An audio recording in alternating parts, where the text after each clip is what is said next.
Good evening and welcome to this live Your Voice, Your Future town hall debate on what has been called the Texas Bathroom Bill, also known as the Texas Privacy Protection Act. You can mark today as the day that Texas is drawing a line in the sand and saying no. And we will fight this fight, and more important, we will win this fight.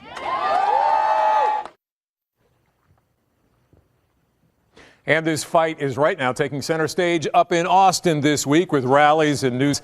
And then just Tuesday, there was that marathon committee hearing. It lasted until about 5 o'clock yesterday morning, with hundreds speaking out on Senate Bill 6. That spells out just who can and cannot use which restrooms in public schools, universities, and other state buildings.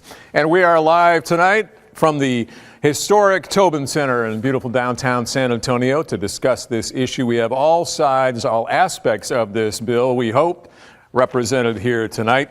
And as we are inside, this is the Carlos Alvarez Theater here in the Tobin Center. We have a panel full of experts, an audience full of questions, and we'll also be taking questions from viewers like you here in San Antonio as well as across the state. But first, News 4 San Antonio's Emily Bauckham is going to take a look at what is next as that Senate Bill 6 has gone on now to the full Senate, and also the impact this very heated debate is already having here in San Antonio.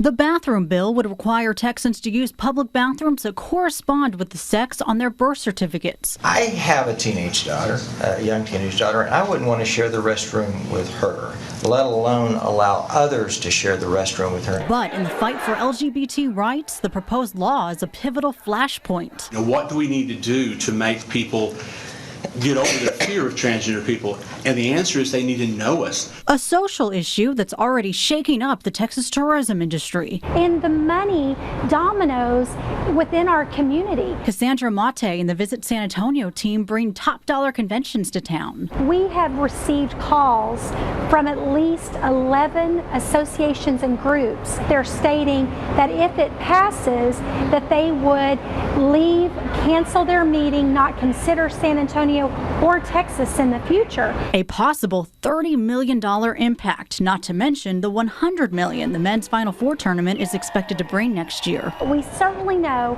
the NCAA have made their stance on these type of bills because of pulling out of North Carolina. Any impact of the tourist scene downtown has a huge ripple effect citywide.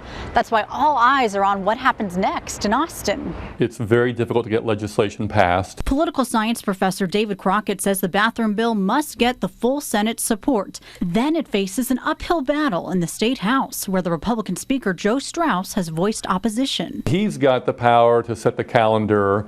There are all sorts of things a speaker can do to make life difficult for a bill he doesn't like. A social, economic, and political limbo centered around the most basic of human functions. Thank you, Emily. And here tonight, again, we have a panel to answer your questions here at home. Panel of experts on all sides of this. Ramiro Cavazos first on the left here is president of the San Antonio Hispanic Chamber of Commerce. Next to him, Colby Balcom, a transgender Navy veteran. And next to him, Ms. Shanika Calloway is a therapist with an emphasis on working with the LGBTQ community here in San Antonio. Mike Konufke is with the San Antonio Family Association. And then finally here on the panel anyway, we have Weston Martinez, a Republican activist, Texas Real Estate Commissioner as well. Is that right? Yes. Okay. Now we also have a number of experts in the audience that will be able to answer some of your questions and comment as well on all sides of this. And you at home can send your questions to us on social media using the hashtag Texas Bathroom Bill. And again, as I explained to the audience here live and on the web before, we want to make this as fair as possible. We want to be as respectful as possible. So please respect those, whether you agree with them or not. Remember, we only have a limited amount of time. This is going to be on TV for a half hour, on the web for an hour. Our Emily Bauckham is here keeping track of that on social media. She is keeping track of the questions and comments. You can join the conversation on our News 4 SA Facebook and Twitter pages. using the hashtag Texas Bathroom Bill. And now we took questions from across Texas. We have affiliate stations across Texas. The first one is from a viewer, a UT student in Austin from KI.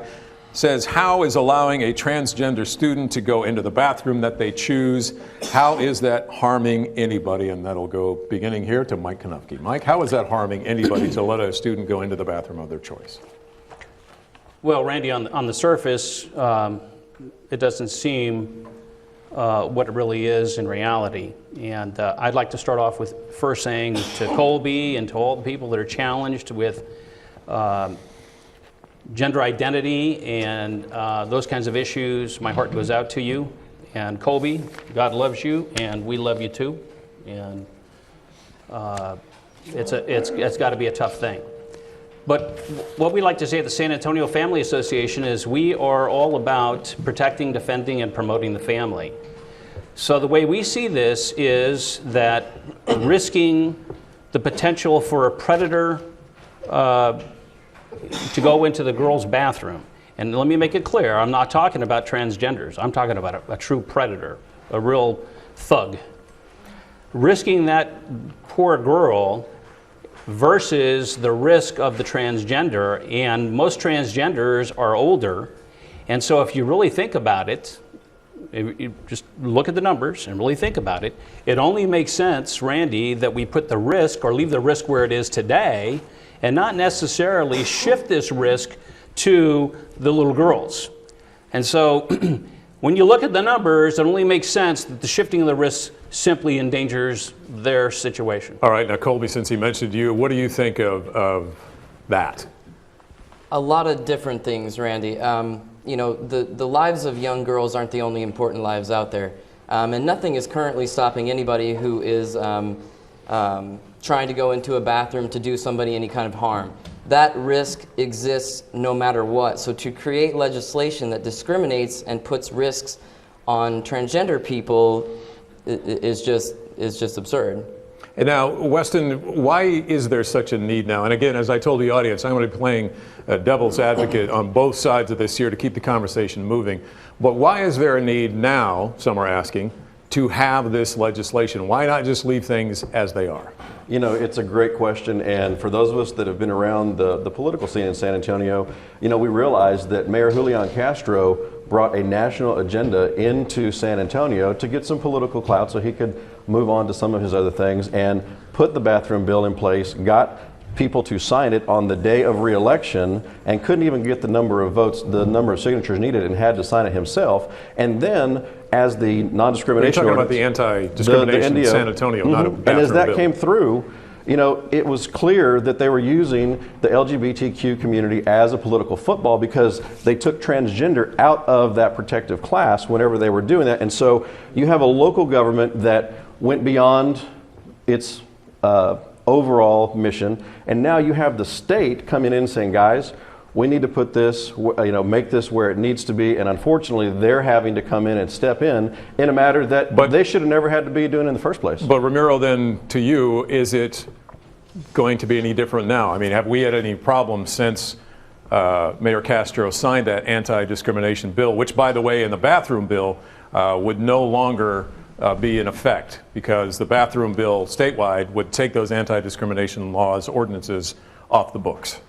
Well, Randy, it's very clear that Senate Bill 6, which we oppose, that's been introduced, is a clear violation of human rights, and it's a potential solution looking for a problem. It doesn't exist. Right now we have laws on the books throughout our great state that already prevent against any pedophile that would be trying to be a predator of any type. I believe that it's insulting for anyone to tell Colby that they're challenged. He's not challenged. He's just as equal a man as Mike is.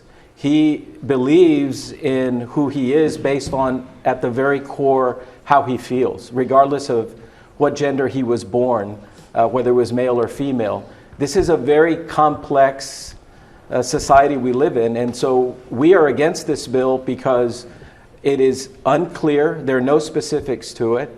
It is trying to discriminate against people who are already protected. This bill will not protect anyone. And to connect a transgender person immediately to a potential predator, and the purpose of the bill as it's just a pretense that's creating this false scenario, that's what the bill would be preventing. And our own police chief in San Antonio, Chief McManus, has said we do not have a problem in public restrooms right now with transgender people trying to get into a restroom under the guise of pretending to use transgender politics to eavesdrop on someone in the next stall. That is clearly why we as a business organization are against this, because it has an expense attached to it. It cannot be enforced, and it's clearly a violation of all of our human rights as citizens in Texas. All right, I want to let you all know that we're going to take a break here in a minute. Randy, Go but ahead, the point- Weston. And again, if you could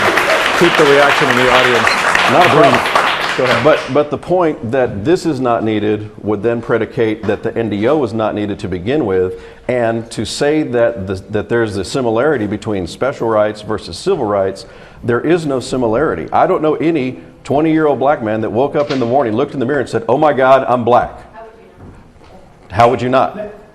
So in that situation, though, to cast a broad brush to say that we make the connection that every transgender is a predator, no, that's not what we're saying at all whatsoever. We want to protect businesses. We want to allow people to have their opportunity to go where they need to go. Where have they been going for the last 180 years?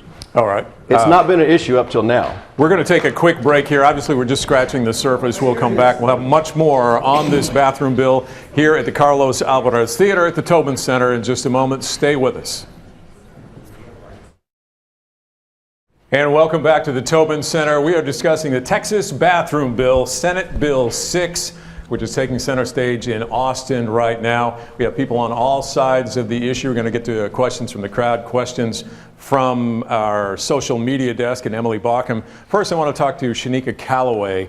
You deal with people in terms of therapy from the LGBTQ community. And I've heard from people on all sides of this bathroom bill who say they are learning about issues of transgender people like they have never had before. What is it like for a transgender person to deal with the bathroom situation now? And why would it be better or worse to change that? On my end, I think that it would be presumptuous to say that I could speak from a transgendered person's point of view. So I definitely would not do that. However, the concerns that I have as far as them coming to me and having to work with clients through most difficult times, there's the idea that they just do not fit in. Not everyone is fortunate to have supporting family or supporting friends in that sense. When it comes to gender, broad. It's a spectrum. It's the idea that it was mentioned previously that people who identify as being transgender, non-binary, genderqueer, they have been going to bathrooms for ages, and it's never been a problem until now.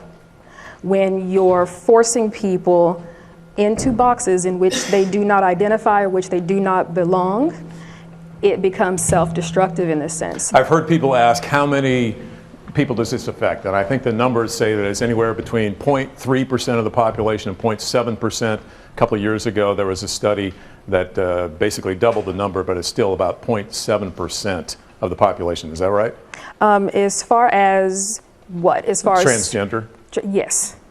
And your biggest concern is crime, men going into women's bathrooms, specifically in schools. Weston, Mike, what kind of evidence is there of that in states that allow this? Well, let me just say this. Like in San Antonio right now, we allow this. Let's just say this. Let's say that we have a big high school, Northside High School, 1,000 students. Johnson. What we're talking about here, Johnson High School, we're talking about here is probably 2 to 4 students. And what we're saying is they have been doing what she just said for hundreds of years. And if there is an issue that there are 3 or 4 students in Johnson High School, that the faculty facilities can be utilized. They are very willing, they're loving, they'll help. Students understand this, and so it's not that big of an issue. You have Wait, okay. Wait, I'm sorry. people Lauren, against Lauren. amateurs. Okay, We're Lauren. done. We're leaving. We're done.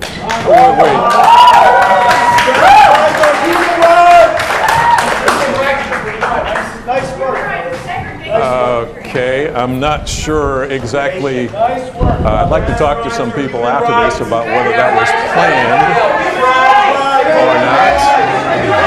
All right.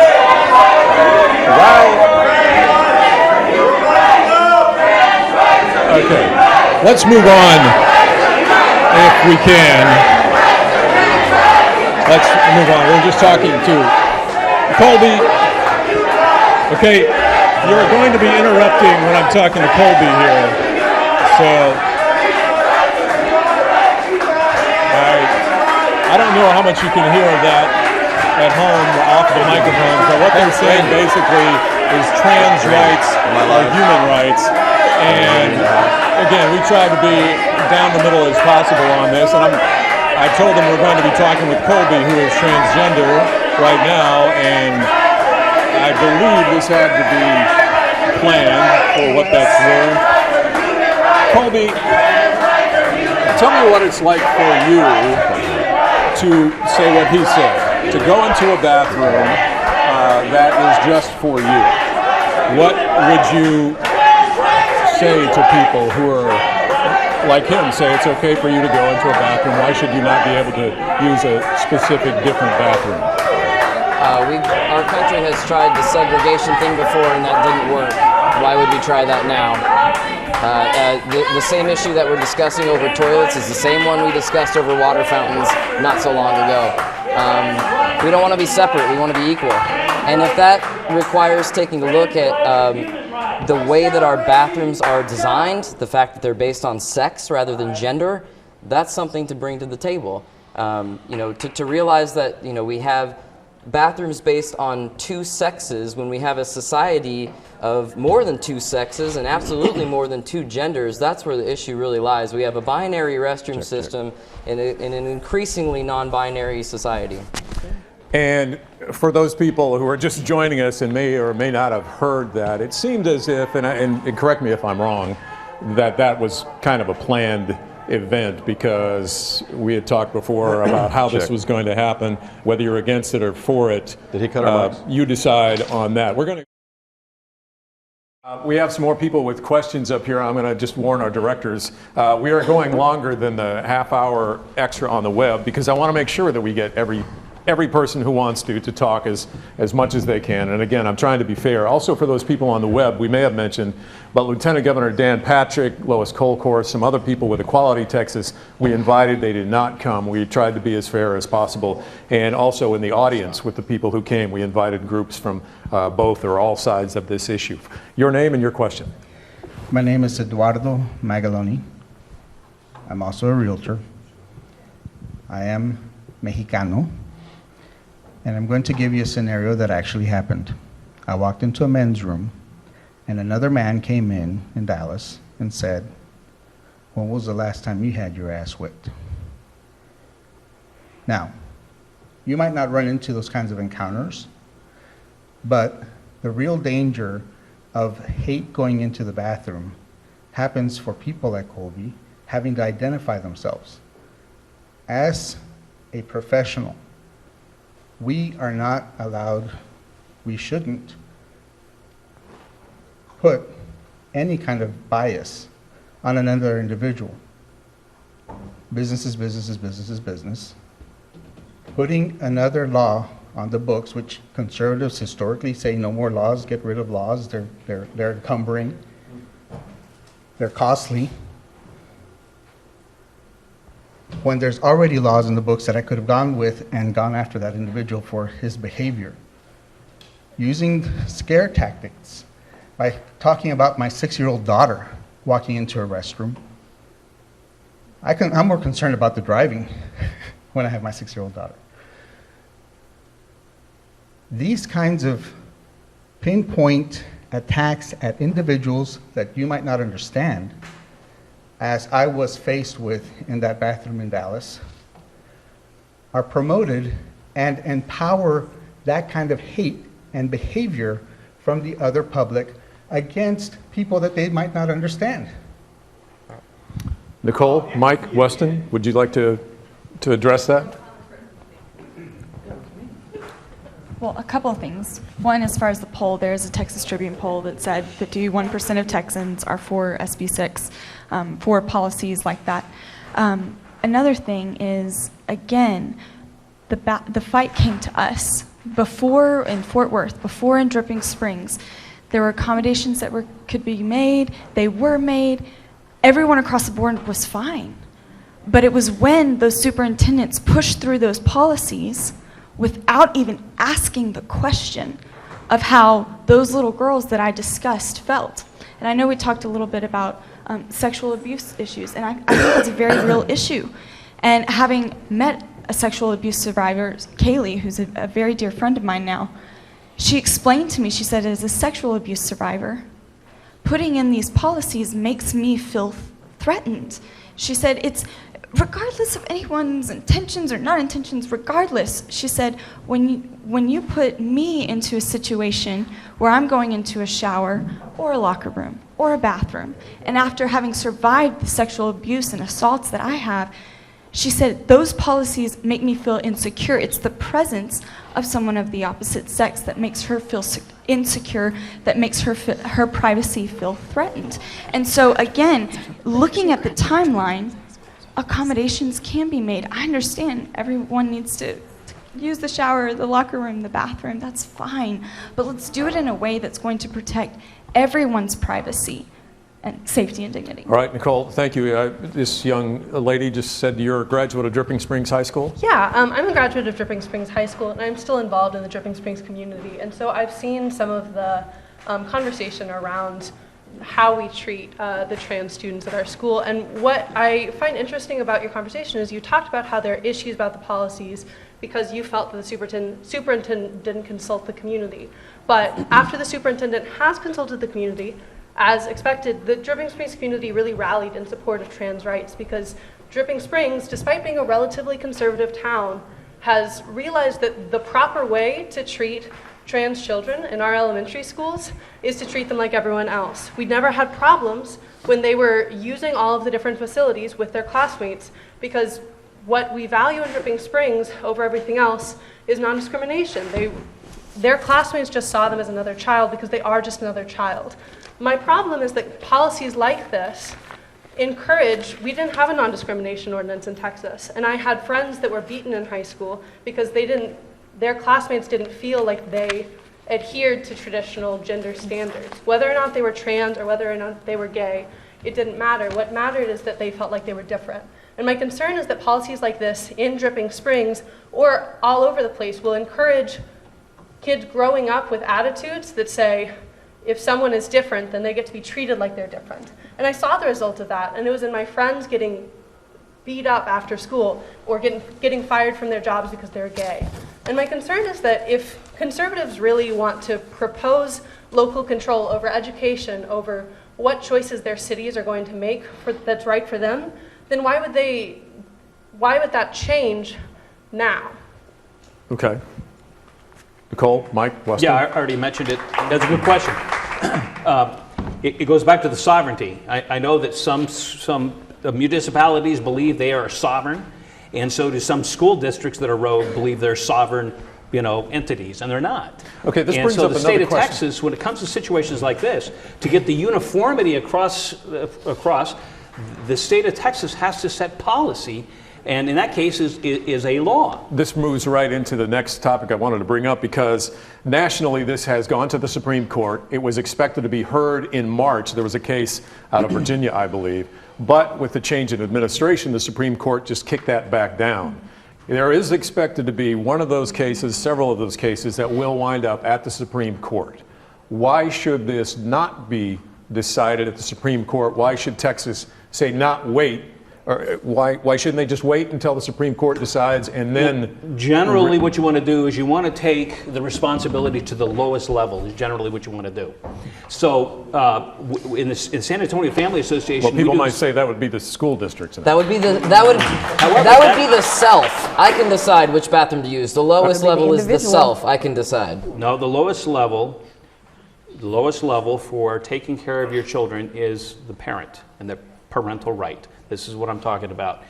When it comes to a bunch of splinter ideas with different school districts or cities, that's when the state of Texas has to get involved. If there's a bunch of states that conflict, then that's when, of course, the Supreme Court gets involved. What do you think about whether this is going to actually get to the Supreme Court? We haven't talked about yet where it's going to happen, where it's going now in Texas. It passed the state Senate committee, the State Affairs Committee, going to the full Senate, expected to pass there.